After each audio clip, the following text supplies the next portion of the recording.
Hi, How are ya? good. How are you? Good, good. You on your way back from school? Yep. Okay, good, good.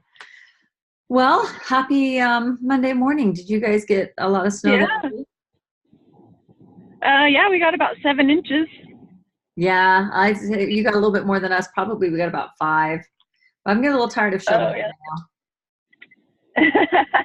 It's starting to get a little bit old. Yeah. Have you guys been getting a lot? Yeah, the last few weeks I've done a lot of shoveling. Oh, wow. Yeah, yeah. Well, so tell me, how are you? I'm good. Yeah, I had a pretty good week. Okay, tell me about that. What made it a good week? Um, let's see. Um, my intuitive eating went pretty well. I had a couple of days that didn't, but I still was okay with it, Like, Oh, good. I didn't beat myself up or get down or any of that kind of stuff. Okay, what did you do Um, instead of doing that? I mean, how did you keep that from happening? um, I just didn't care, I guess. um, There has to be more to it uh, than that. yeah, I did write in my journal some, so I don't know if we could do something else now, and then when I get home, I can get to my journal and we could talk more about it. Okay, that sounds great. I'm proud of you for writing in your journal. That's kind of been a hard thing to do.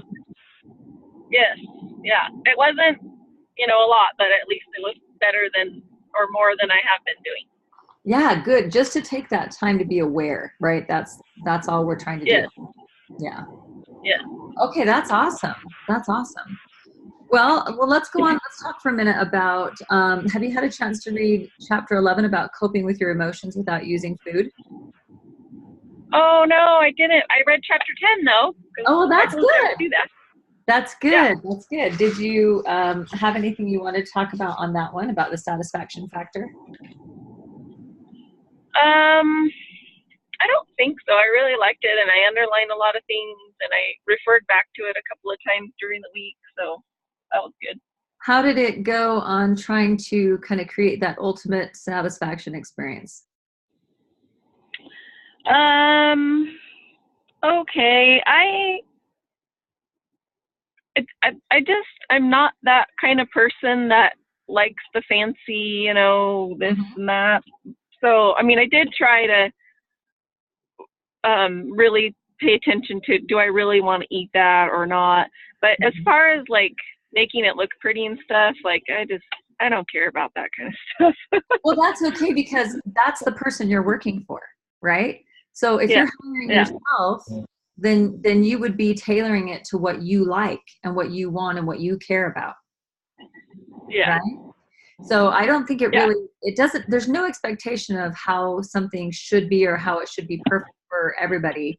Because like I said, it's going to be different based on who you are, what you're in the mood for, what kind of a situation it is.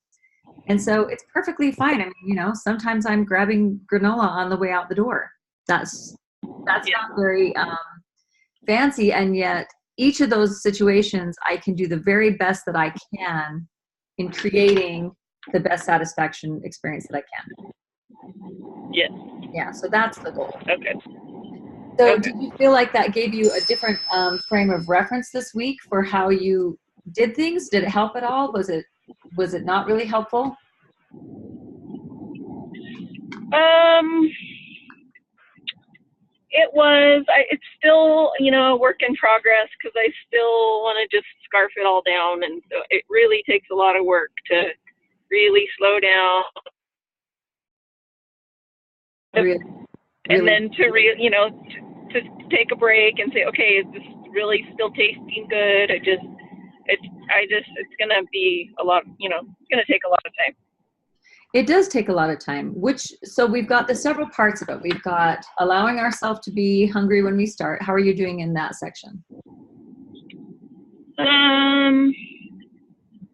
Okay. Some, days are better than others. Okay. Like I said, a couple of days I just ate whenever I wanted to. Mm-hmm. Mm-hmm. And then other times you were willing to wait to get hungry enough to enjoy it. Okay. Yeah. Okay. And then were you doing on choosing foods that really sounded good to you at the moment? Good. Yeah. And unless we're eating, as a family or whatever, because I always would tell the kids, you just eat what we're eating. I'm not going to be a short order cook. So I don't know. That's hard. It's because sometimes I don't really want what we're having. So maybe I need to be better at making stuff that I like. If I'm making it, then I'll make what I like. But I have actually been having the kids, they each have a night, and that is working out wonderfully. They make dinner on those nights. They get to pick what they make and everything. So that is worth eating something that may not be your favorite just because you didn't have to cook it. that gives a whole different kind of satisfaction, right? Yeah, exactly. That's awesome. That's awesome. Yeah, I mean, I find if I'm emotionally eating, I will find myself eating things that are really not satisfactory, right? My youngest daughter got in a really bad car accident this week, and she is yeah, she's okay, but it was terrifying. It was bad. We spent the night in the hospital. Yeah, it's bad. Her car's all gone, but for a while there, we weren't sure, how good she was, and I found that set my emotions over the edge, right? And it lasted for me for a couple of days. I really had a hard time letting go of that anxiety that had come. And at one point, my daughter had brought home last weekend they said they were like Hawaiian chocolate whatevers. Somebody had given her, and they have gluten in them, and she has celiac, so she left them in her house. And at one point I thought, okay, that sounds really good. I'm going to go get some of those. And I went and got them, and they tasted like really not good. Like they're just cheap chocolate. You know what I mean? Not the good stuff. And yet I ate 3 of them before I was willing to put them down, even though they didn't taste good. And I had better things in my house, So I think it's interesting that it sounds like, well, why would I ever choose something I don't like? But when you're eating to numb your emotions, it's really easy to eat just whatever is there, whatever you think will do the job, right? Yeah.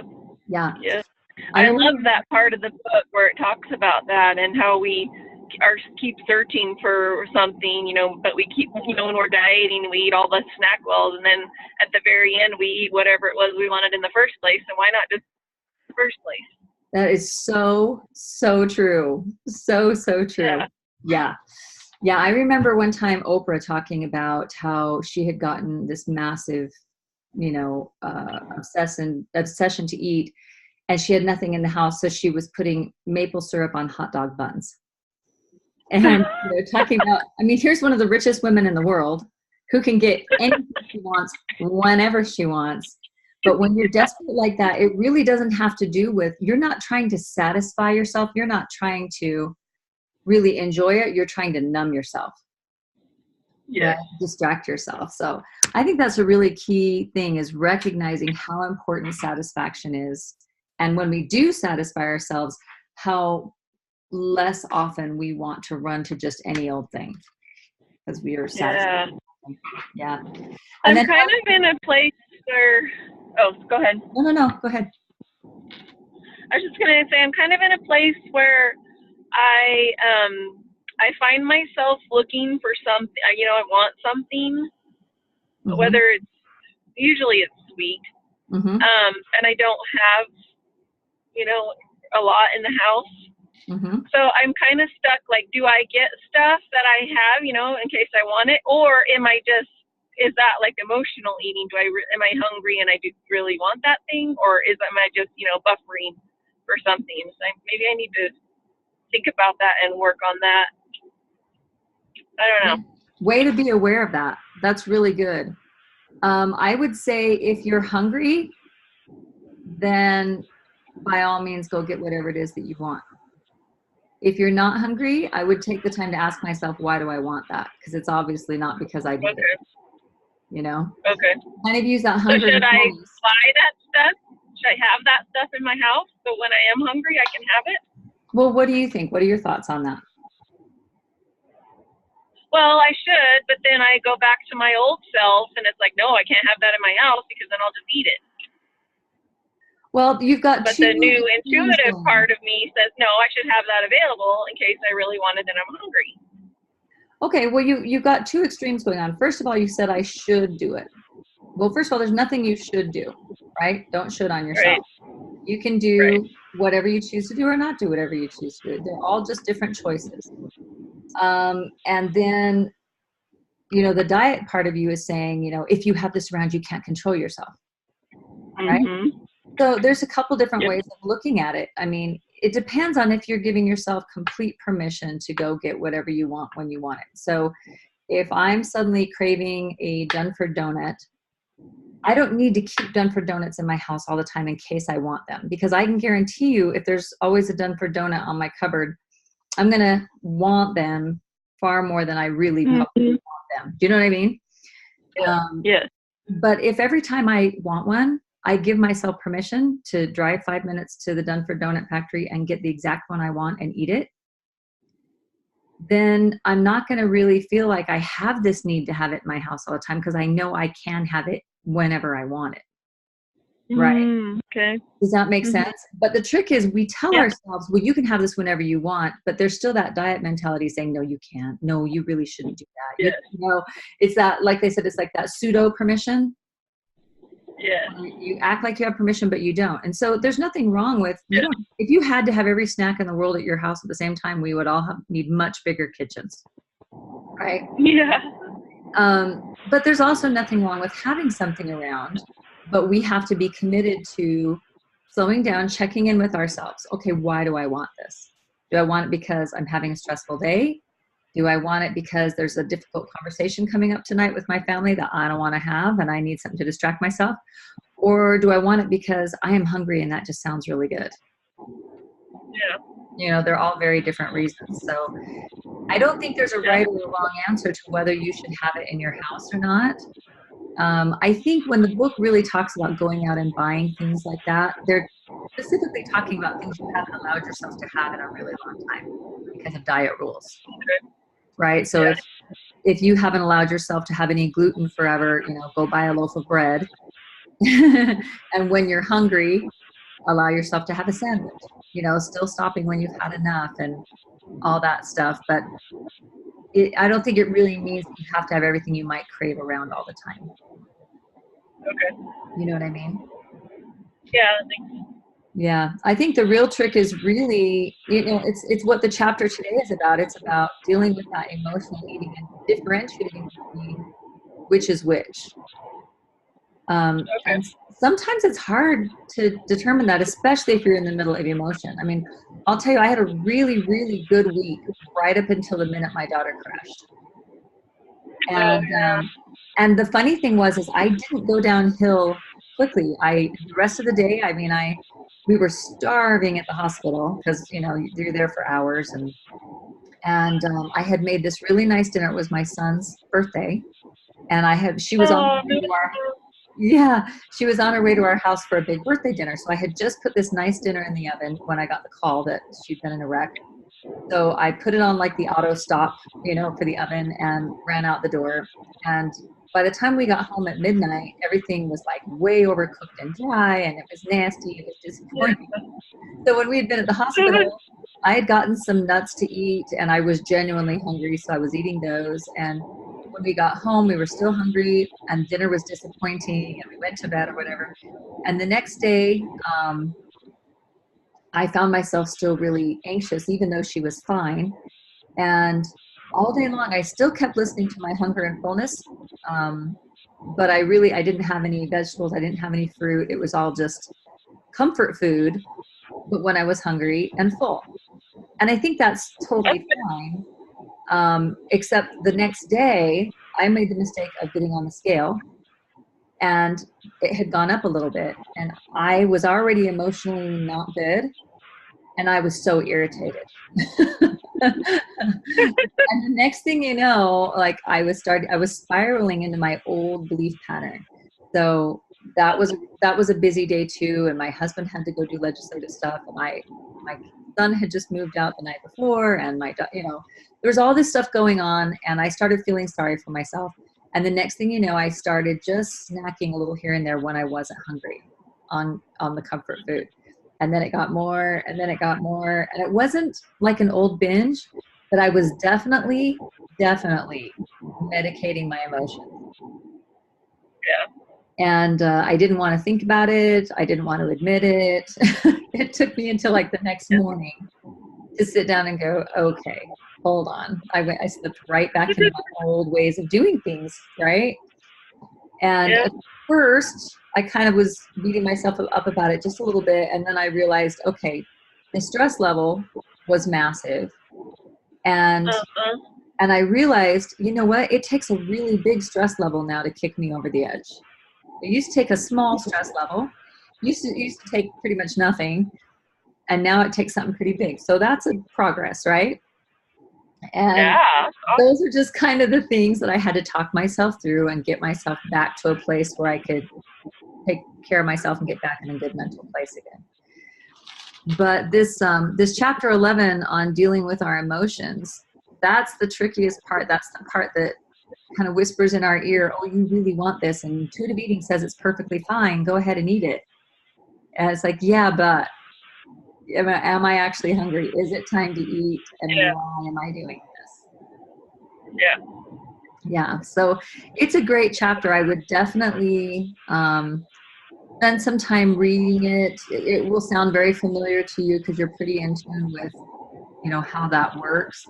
The one thing I thought was really interesting in it is it kind of gives a continuum of emotional eating. And if it says that the lowest thing on the continuum is sensory gratification, just that it just tastes good. It feels good, it tastes good, it smells good. If I'm having a great day and somebody pulls hot, fresh bread out of the oven and says, do you want a slice? I'm likely to not give a crap whether I'm hungry or not.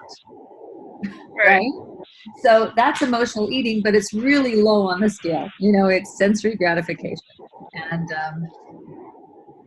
And it's also really important to remember that satisfying your senses is part of intuitive eating, right? Getting to that point where, hey, I really do deserve to enjoy this. If we took all emotion out of eating, we could just put, feeding tubes down our nose and we'd be done. Yeah. But none of us want that. So yeah. So the sensory gratification is actually a really important part of eating. It's one of the great blessings of being able to eat. And then the next thing on the continuum is comfort, right? Basically, it says occasionally eating comfort foods can be part of a healthy relationship with food. If you do it while staying in touch with your satisfaction levels and without guilt. So, occasionally having a hot slice of bread out of the oven. Now watch, you and I are going to be making bread later today. But, occasionally doing that, that's part of being a normal human being. There's no reason to beat yourself up about that, right? We're not going to always be at the perfect level of hunger all the time. But paying attention to when you've had enough, paying attention when it stops tasting as good and when you're full, that's all a part of that when you're an intuitive eater. Yeah. And then there's distraction. That's what I was doing this weekend. I was distracting from all the stress. And the book is very specific to say it's okay to need distractions, right? Sometimes you're going to lose your mind without a good distraction. But food is not an appropriate distraction for just temporary relief. It just doesn't work very well. And then that adds up into bigger problems later, right? So distraction really isn't a part of intuitive eating. That's more, we kind of cross the line of where it's harmful. And then you get to the level of sedation. And I think that's really funny that they called it that, because I used to say all the time that I would put myself in a food coma. You know what I mean? Yep. Yeah, I would eat enough sugar that when the down hit, I could just sleep and take a really good nap. And sometimes I wanted just to be unconscious from my life for a while. Yeah. Yeah. And that can be as emotionally dangerous as drugs and alcohol, right? The more you do it, the more you distract from your life, the bigger problems it ends up causing, right? Right. And when we're eating to that point, we're seriously ignoring all hunger levels. We're ignoring satisfaction experiences. We feel out of control. And that can become a habit really quickly. And Yeah. that starts getting dangerous. And that's what I did for years and years and years and years and years. And then there's Yep. one more And the level. guilt. What's that? I was just gonna say, and there's guilt with that too. Oh, massive. That feeling out of control is the worst feeling ever. I hate that feeling. Hate that feeling. Yeah. And then the last area that they, on the continuum that they list, is punishment. Using food as a punishment.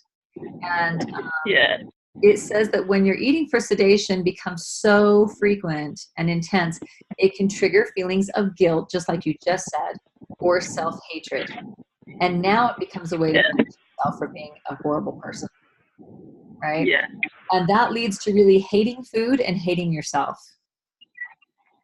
And I thought it was interesting, though, that it says that it can be cured with the nurturer voice, right? That part of you that says, okay, let's take a look at this.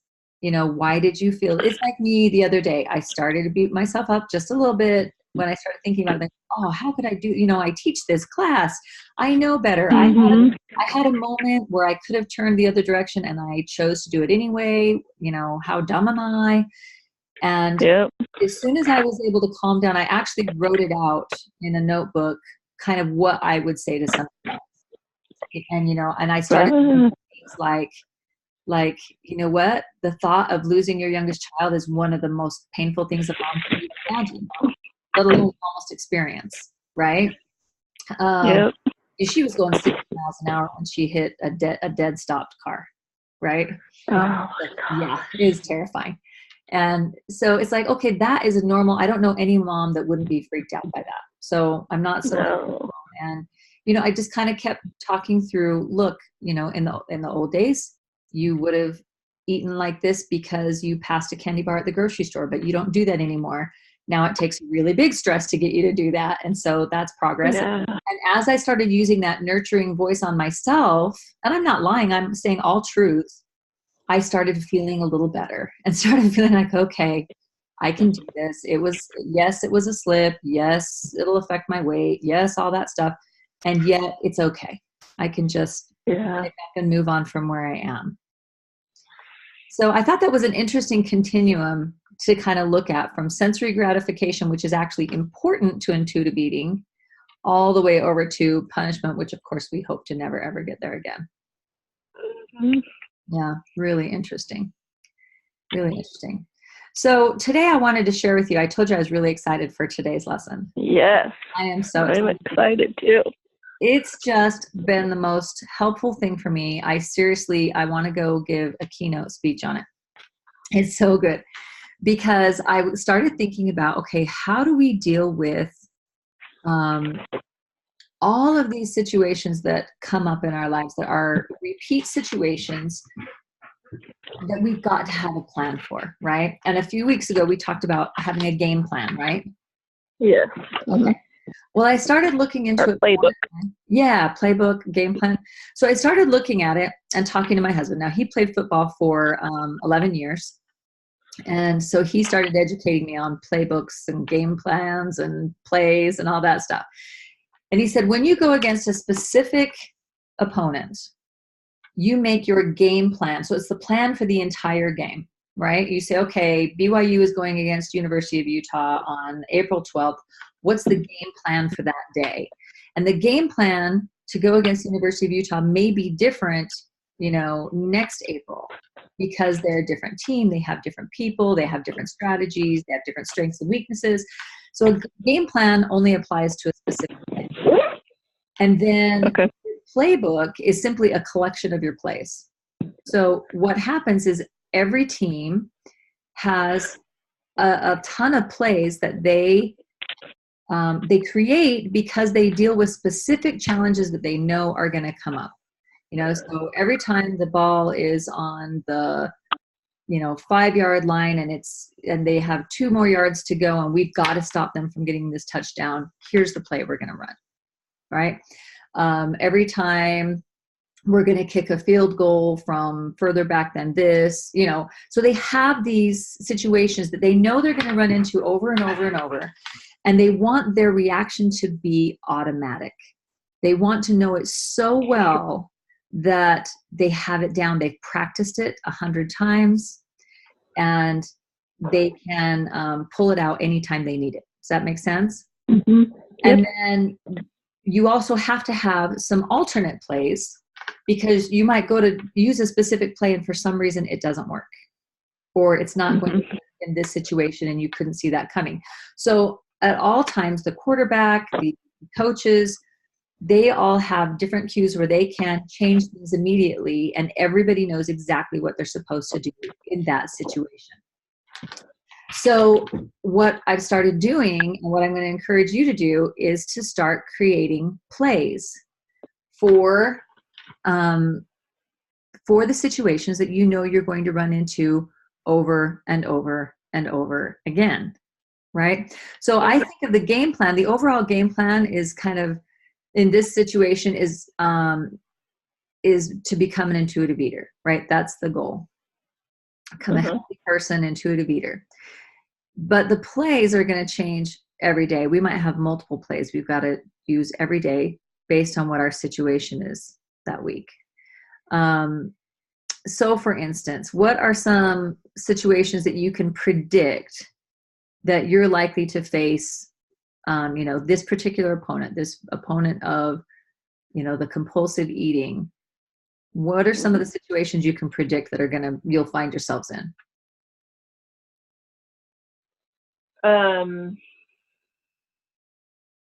So are we talking like specific situations or specific feelings? Situations. So for instance, the first one on my list is going out to eat. Right? So that's something I'm going to run into over and over and over and over and over again.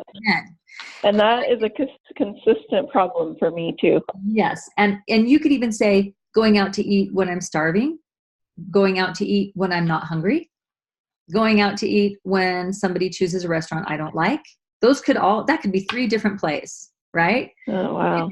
Yeah. So you could have going out to eat has its own play, that this is kind of how I handle going out to eat. But then you have kind of these little sub plays. Oh man, I wasn't as hungry as I thought. Now what do I do? Or man, I'm overly hungry and I'm out to eat. What am I going to do? Or my friend wants to go to Chili's again and I can't stand Chili's. What am I going to do? Which happened to me last week. I'm like, can we please? So those are some examples of situations. So let's just think of some more. We've got one, going out to eat. What are some other things you can predict will come up? Always is eating pizza. I love to eat pizza, but every time I eat it, I'm not an intuitive eater. Okay, great. So eating pizza, you might want to have a strategy for eating pizza. Yes. Okay. And then I was thinking more on the emotional side when I get frustrated with Dawson. That always comes up. Okay. So you've got eating pizza, being upset with kids. Okay. Hold on, I'm writing too. Good. Let's see, what else comes up always? Karen, my mother-in-law, the emotions attached with that, the sadness, the lack of control, the not being able to understand. Okay, good. Emotions. So how would you? Being sad about Karen. Good. Yeah. What else?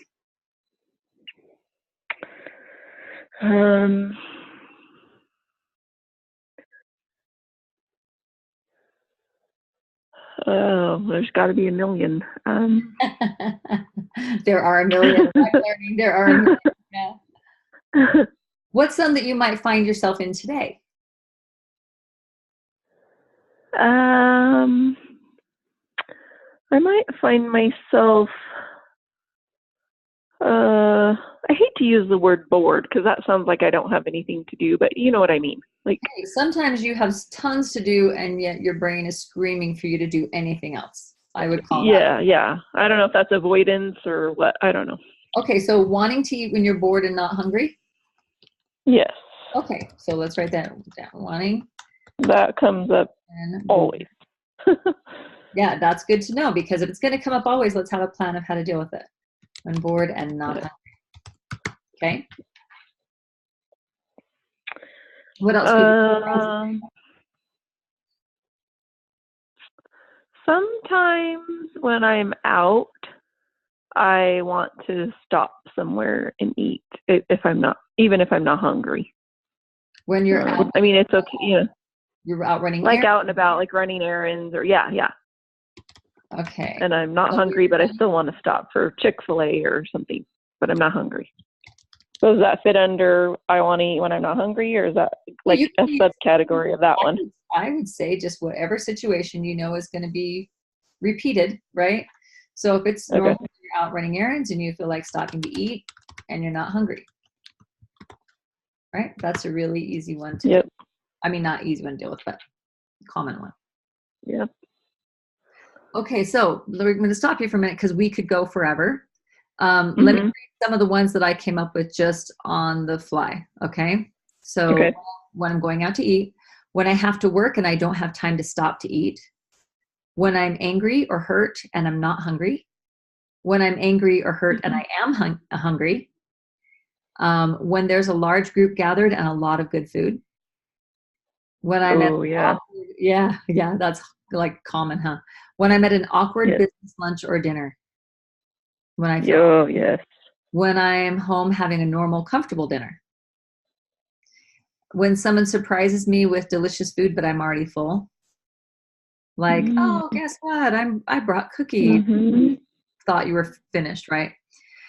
When I'm ultra tired and I find myself wanting to eat, but I'm not hungry. When I'm ultra stressed and find myself wanting to eat when I'm not hungry. When I'm at an amusement park or vacation or any situation where I have to purchase food all day. Oh, yeah. Needing to fix dinner every day. Needing to fix dinner and I'm not prepared, or needing to fix dinner and I don't have time. Going to game day at my friend's house. They have game day once a month. It is like food time bombs going off everywhere, or land, right? So I had to create a whole play for that. So they're everywhere. And the way I'm discovering what they are is just by dealing with what do I have today? So for instance, for me this morning, I read my scriptures for a minute, said my prayers, grabbed the little notebook I keep with my scriptures, and I said, okay, what are the plays I'm going to need today? Well, I have a lunch downtown with the legislative spouses. It's provided for me. I have no control over what's being served, and I'm going to feel kind of awkward because I don't have any really close friends in that group and I don't know who's showing up. So that right there is a situation I'm going to run into today. And then later on tonight, I will be running around because I'm going to be helping with some legislation that's going on. And there's going to be this little break where we have to find dinner before we go to an activity as a family, and we'll be eating out there. So there's another situation I'll be at. And then when we go to the activity that they have for the family tonight, they always serve popcorn and drinks. And the drinks are not diet, and we watch movies and have popcorn and drinks. So there's at least 3 situations I can write down a play for today. Right? Wow. So I don't need to know every situation I'm going to run into right now. But if I just deal with, okay, here's the ones I'm going to face today. How do I want to deal with them? And then I can create a play that I want to repeat over and over and over and see if it works. If it works and I come up with a great plan, then I'm going to want to repeat it later when I run into the same situation again. Rather than having to reinvent the wheel every single day, I want to start getting to, well, what worked last time? Oh, yeah, this really helped me when I did this last time, right? So we want to actually write them down somewhere where we can refer back to them. So if I could share screens with you, I would show you that I have a whole notebook that I've created on my computer. I like everything digital, where it's just called my playbook. And in my playbook, I have a different play for a few different things that I've already put together. So for instance, right now, here's my playbook. I took all those headings that I read to you, and the ones that I've used so far, I created a play for. Now, you'll want to write this down, and I hope it's been a while since I created the handout for today. I think I put this in there. If I didn't, I will change it and put it in there. Here's the steps to a play. It's an acronym, okay? P stands for prepare. And that means that what do I need to do before I'm in that situation to try to help it be as successful as possible? Okay. So for instance, if I'm going to an awkward lunch or dinner, I think I told you I went to a funeral a week ago, Saturday, and it was awkward for me because it was my best friend's mom who died. And I was there to just kind of be there for her all day, but I couldn't hang out with her all day because she's with relatives and whatever. So I had to like visit with all these people I don't know. Some people I kind of sort of know. Some people I thought were kind of weird and didn't really want to know. And so I had to figure out what I was going to do. So the first thing I decided, well, I'm going to prepare ahead of time by making sure that my breakfast is completely 100% satisfactory to me. And so I made myself a really good breakfast with a couple of eggs and a piece of bacon and some toast and a grapefruit. And I was totally happy when I was done. So I went there already satisfied. If I had gone there grabbing a protein shake on the way out the door and starving within an hour, it would have made it much more difficult when I was in that situation, right? Okay, so P is just what can I do ahead of time to prepare for the situation? L stands for lies. You have to identify what are the lies I usually buy into about this situation that make it difficult. Okay, so here's a list of my lies for that situation. When I'm in an awkward situation, I usually believe the lie, I don't fit in here. I don't fit in here. And then I have to decide, well, what is the truth? Okay, so the truth I put next to that is I fit in where I choose to relate to others, right? So I can choose to talk to other people, relate to them, and I make myself fit in. That's the truth, right? Wherever I am. Another lie I tend to believe is I can't remember names. I'm horrible with names. It makes me nervous. The truth is I remember names when I make a conscious effort to remember their name. So I can remember names, but I have to be conscious about it. Another lie that I believe in that situation is who would want to get to know me, right? It feels like, well, these people don't care about me. They don't want to get to know me. And the truth is I'm a likable person and people love the people who love them first, right? So if I'm kind, if I like them, if I get to know them, it's natural that they will want to get to know me. Yeah. Okay, another lie I believe in there is it'll be easier when this is over. I just have to get through this and then, it'll be over later. So that gets me in trouble because I tend to want to just eat now, and when it's over, I'll forget about it, right? And the truth is that awkward moment could end up being the highlight of my day if I choose it to be, right? Depending on how I handle it. So that was a list of my lies that I typically buy into that make it a problem. And I countered each one with what the truth is. Any questions on that one? Nope. Okay. All right. A is for action. What action am I going to actually take? So my list of actions for this particular case was be present with people and food. Now that's really hard to do at the same time because you're going back and forth mentally, right? We've talked about that. But that's kind of my goal because I'm always in situations where I can't just concentrate on the food. I have to concentrate on people. So I'm trying to develop the skill of, okay, I'm totally focused on you. Now I'm totally focused on this bite that's going in my mouth. Now I'm back to being totally focused on you. Does that make sense? I don't know if I'm ever going to master it. I'll let you know. But that's my goal. And then I and then I specified focused on food while eating and on people between bites. Check in often, like with myself, because I'm going to be nervous. I'm going to be concentrating on other things. Check in to see if I'm hungry or full. Get water if I need something for my hands to do. Ask questions. So when I'm nervous connecting with other people, it helps if I just keep asking them questions and get to know them. And then try to remember that I can get something to eat on the way home if I don't like whatever's there. So I could always get enough just not to be hungry, and I can pick something awesome on the way home if I want. So that's the PLA. Why? Oh, sorry. Do you have any questions about the actions? No. Okay. Y stands for yardstick. Okay. So we have to measure how well our play works and be willing to change it when it doesn't work or when something about it has to be changed. So Y is your yardstick. So you're just going to, when you're going to write in your journal, wherever you're doing it, your P, your L, your A, and then leave a space for your Y to come back later and report. How did it go? Did that work? Did it not work? What do I need to change for next time? So for instance, here, after the funeral, I went in and I made my little yardstick. So it says, number one, I'm happy and grateful that I did not leave too full. That was great. I chose the best of all the options almost always. Almost always. I did use questions to focus on others to get to know them, and I prayed for help in loving some of them because there was some interesting people there. I recognized how much feeling awkward makes me want to eat, to give me a reason not to talk, or gives me a reason to not talk, or gives me something to talk about.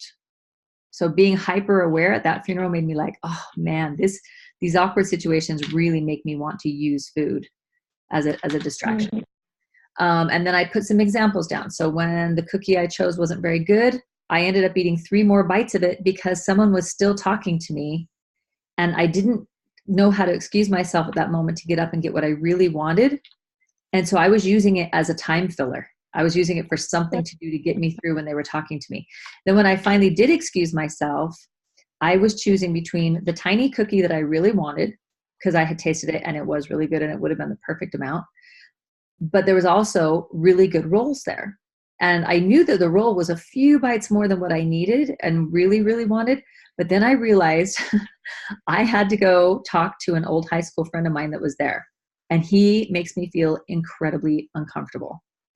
But I really didn't have a choice. It was like we saw each other across the room. I'm like, oh man, I got to go talk to them. And so what I found myself doing was I chose the roll specifically because I wanted something that took longer to eat while I talked to him. Isn't that interesting? Mm-hmm. But I would not have been aware of this normally, but I was just like hyper aware because of this play. And then I wrote down what I'll do differently next time. And so I said, next time, I had forgotten to focus on water. I said I would focus on water and I didn't do that. So I did it after the roll was gone rather than choosing more food, which is great. And I was proud of myself for that, but it would have been good to do that before I had chosen the roll. And that's really the only thing I said I would do differently. So now the next time I'm in an awkward lunch, like today, it happens to me all the time, probably multiple times a week. I go through and I quickly look at what my plan was. Okay, I'm satisfied meals before I go. That worked out great. Have a snack in case there's a chance I'll be too hungry before I get there.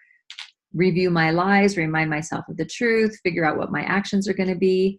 And then I'll come back.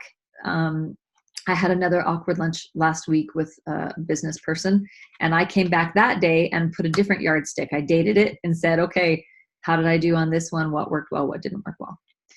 And so now if I do this often enough, I'm going to have memorized what my play is for when I'm in an awkward situation, right? Yeah. I'm going to instinctively know, okay, make sure my food ahead of time is really satisfactory.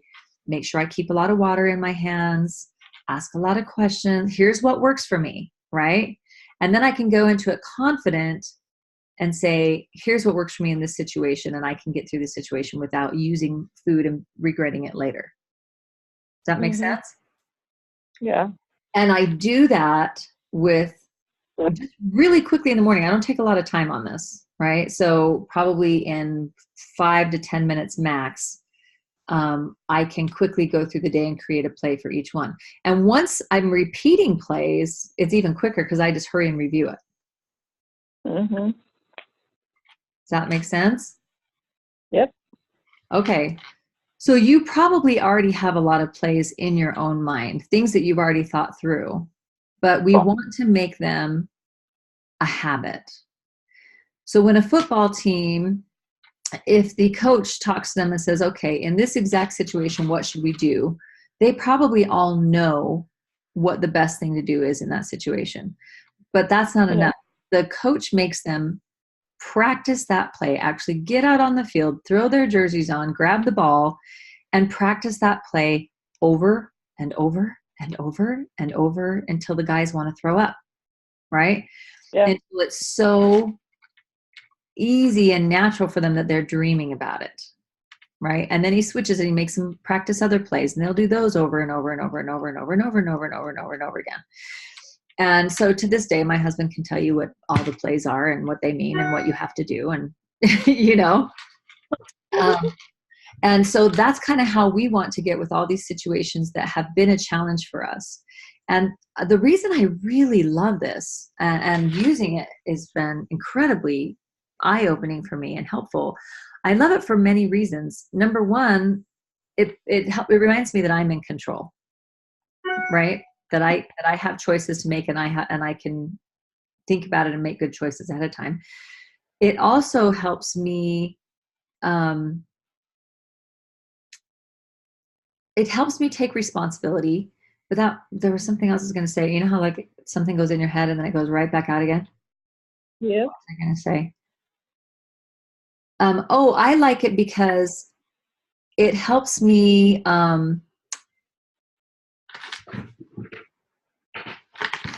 What is wrong with my head right now? It's like coming and going. I swear I didn't smoke anything before this meeting or anything. I know what I was going to say. Okay. It helps me think through and change my thinking. So that part about the lies, identifying the lies associated with that situation, I think is absolutely critical, because that's what's making it hard in the first place, right? It's those beliefs about that situation that's making it hard in the first place. So every time, if I go to an awkward lunch and every single time I remind myself, oh yeah, I tend to believe the lie that I don't fit in here, but you know what? Everybody can fit in if they just show interest in somebody else's life.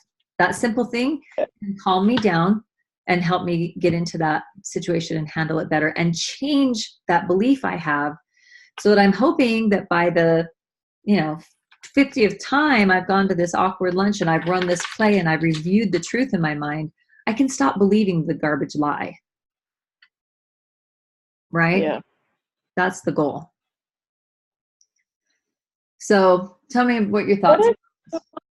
What if you have a belief but you don't want it to change? Like, I'm thinking of that awkward lunch or dinner thing. Like, it doesn't happen very often, but sometimes Derek will get invited to, a client party or something, and I don't even want to go to those. But like, what if, like you said, if you can choose to be interested in someone else's life, but what if I don't want to? Well, so I guess the first choice, it comes clear back when you decide if you're going, right? But we have to choose that all the time. And sometimes you choose it for reasons that have nothing to do with food, nothing to do with you wanting to do it. You do it just because it's important to your spouse, right? I mean, I can't tell you how many boring political dinners I have sat through. Yeah. Yeah. So sometimes you do it just because you're helping out your spouse, right? Would you say that's why you're at a dinner like that? Okay. Yeah, or to help out my husband. Okay. So you're doing it to help out your husband. And that's great. That's a good reason to go do something like that. So if you're going to say, okay, I'm going to be sitting there, it's going to feel awkward. What are the lies that I tend to believe about it that make it awkward? So what are the lies you think you tend to believe?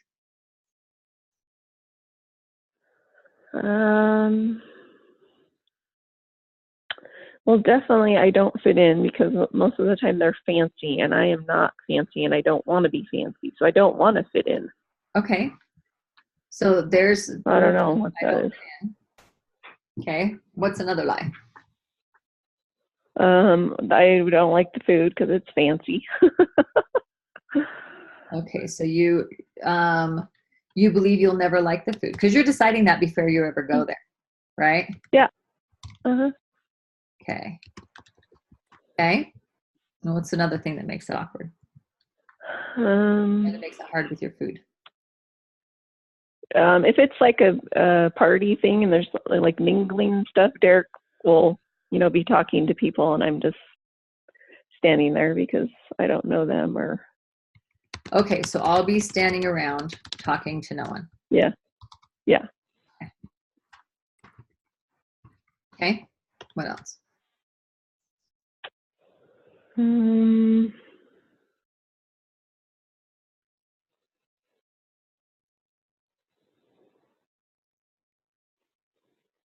I don't know. Okay, so those are the main things, right?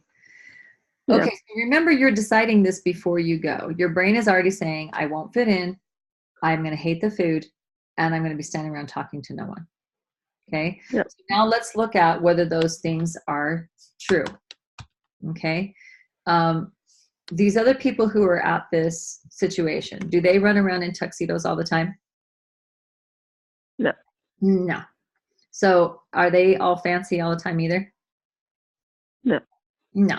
So the truth is, there are people just like you going to a fancy event who are not always fancy people, right? Yeah.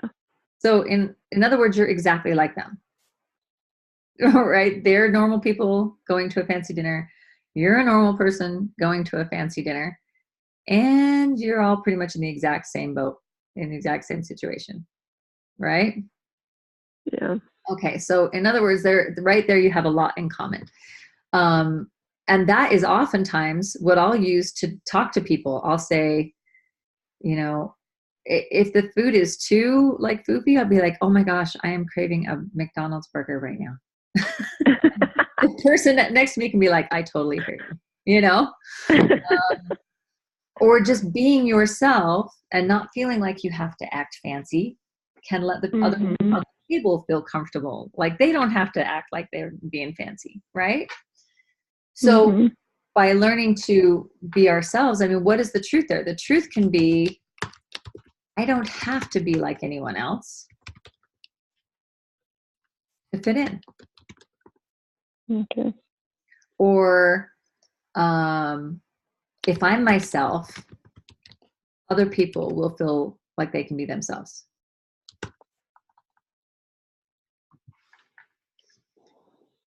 Or, sometimes you're with people you genuinely just won't fit in with.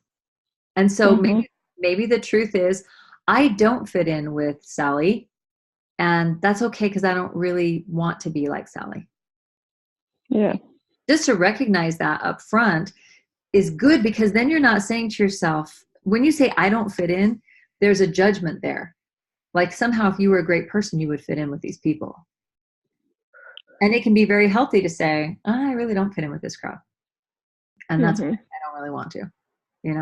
We've been at parties before where everybody was, multimillionaires and drinking wine and chatting about their expensive cars. Yeah. Ken and I are looking at each other going, wow, how soon can we get out of here? Yeah. You're not going to fit in. And that's how I feel.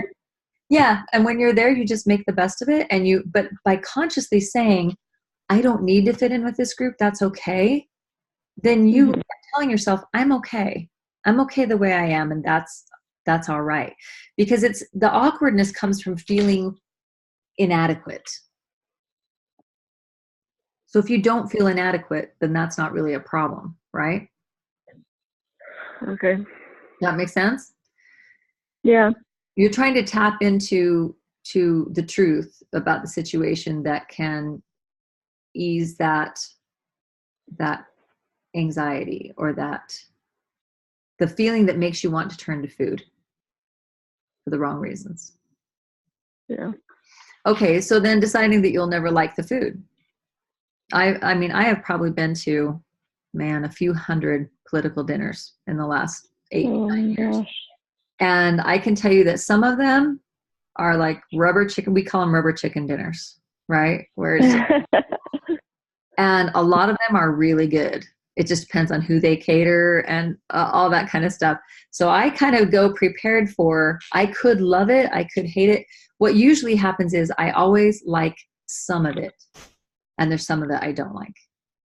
It's usually kind of somewhere in the middle there.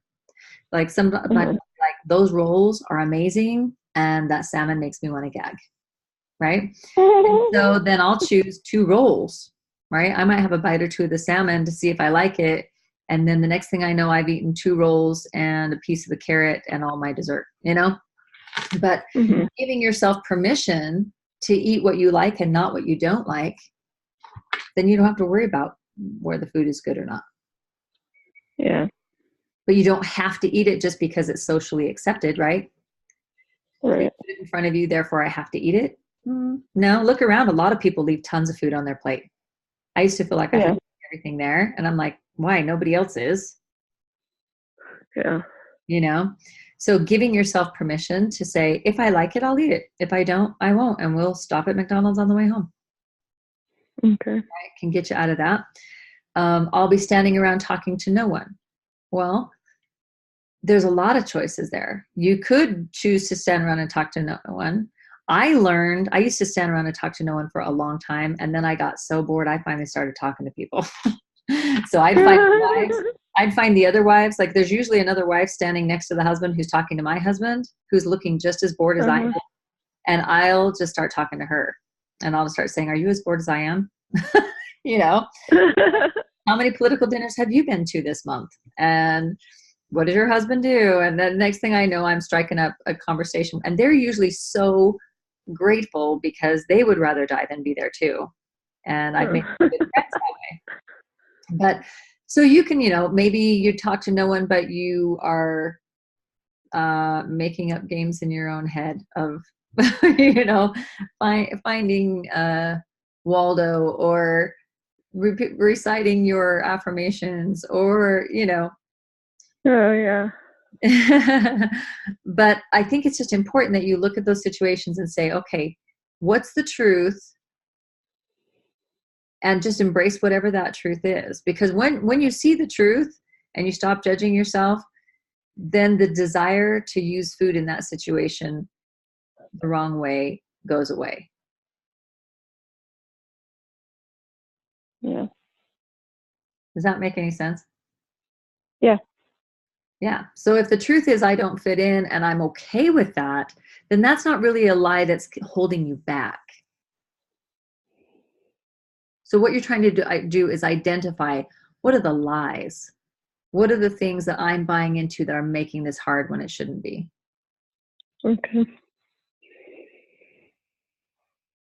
All right. So your homework this week, you got homework. Yeah. I need to read 2 chapters. If you can, great. If you can, great. But I want you to start making some plays and share them with me next week. Share at least a couple of them with me next week and tell me how they worked. Okay. I said you don't have to get every play for every situation you'll ever be in planned out.